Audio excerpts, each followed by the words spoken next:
March 27th, 2020. It's about 60 degrees and sunny out. It's the first day I've been able to actually take my shirt off and soak up some vitamin D. That sun feels wonderful. The bees are just yoking pollen resources in. I got sidetracked on the radio for a few minutes, but before they were really cranking. They're still bringing in tremendous resources.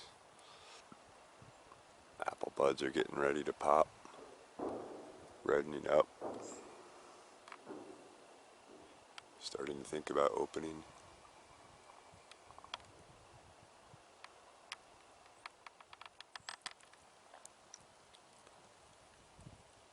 Most of the bees have been flying in this direction. So I'm out here scouting around a little bit looking for any flowers that might be open. I don't see anything yet. The only thing I can think is maybe these maples that are popping out into bud, and maybe some of the other trees.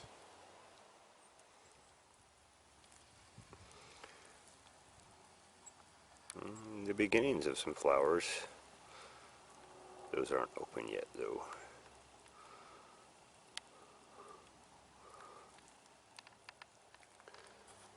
Little shoots and greens popping.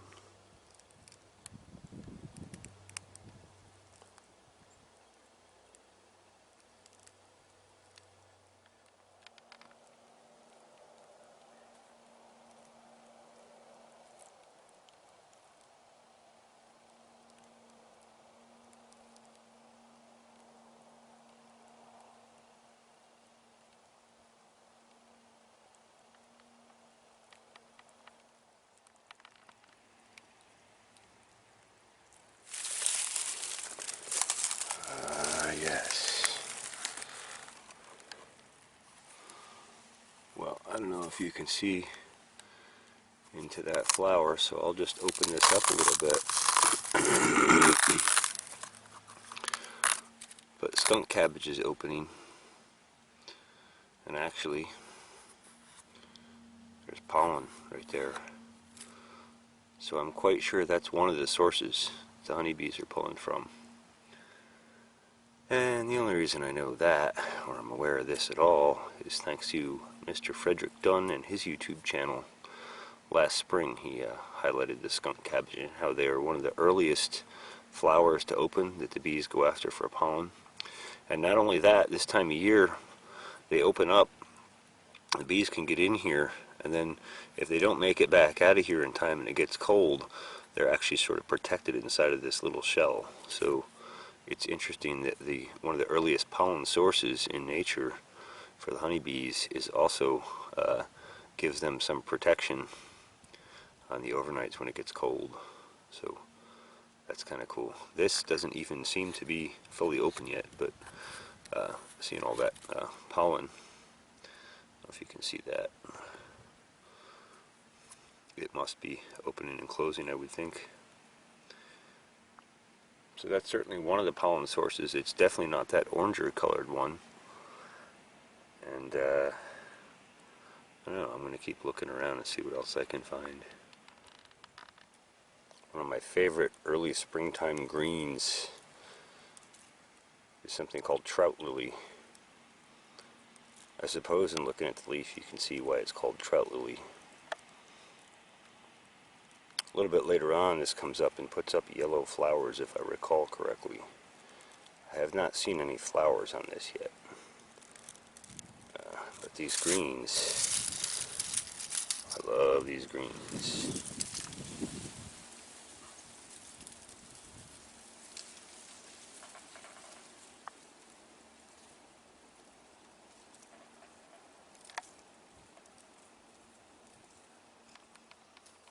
Scared them off.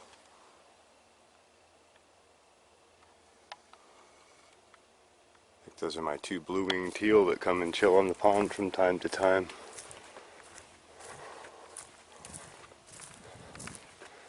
I always feel bad for scaring them.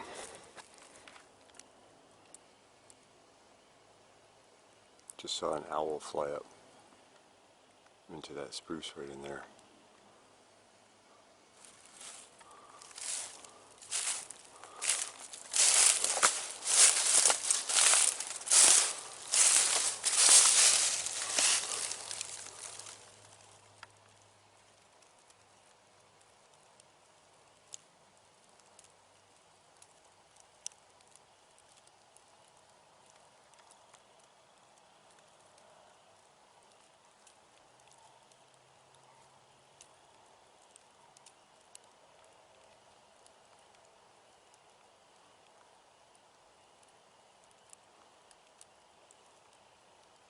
He's beautiful.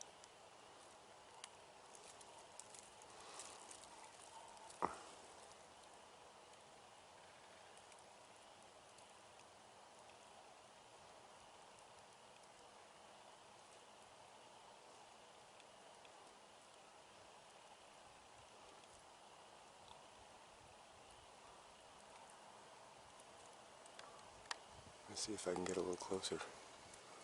I doubt it. Or at least get a better spot where I can lean against the tree with the camera.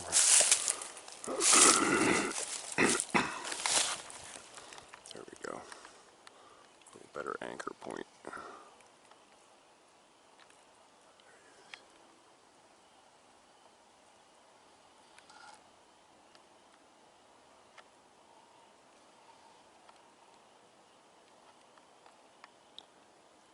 Is he beautiful or what? He or she.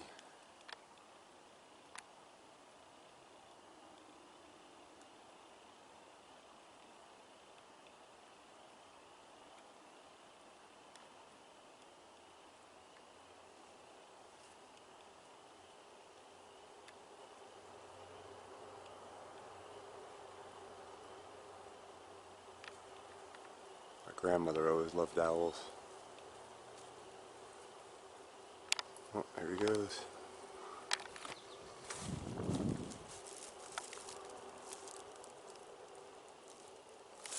Look at that.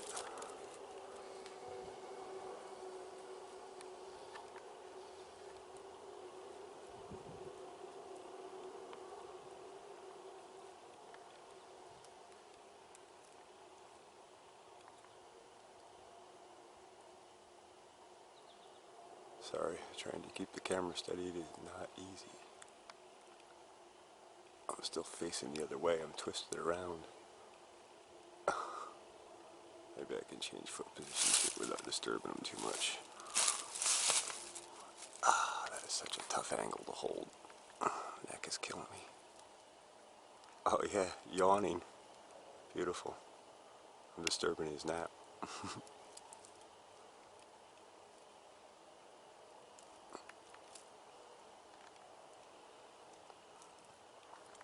See if I can take a better position again.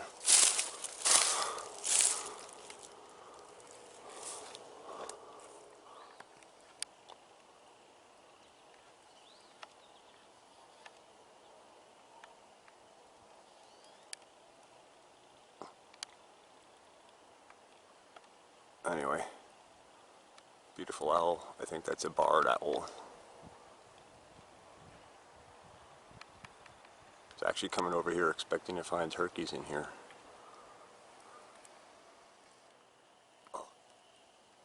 Not too far away from where we just saw the owl. Main reason I came in here was looking for any flowers that might be open. Trying to figure out what the bees are going after for pollen. But I don't see anything in here thus far. You see all these scratch marks here and there. That's why I was in here looking for turkeys. I know they come in here. There's all kinds of stuff in here that they can scratch and eat. And in the fall, there's even acorns, which, believe it or not, turkeys actually eat acorns. Turkey scratchings all around here. And you can see some acorns. Yeah. obviously aren't any good.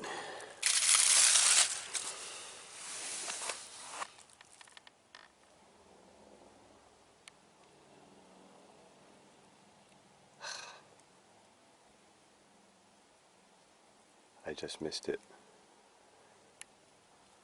I just heard, I think, that owl.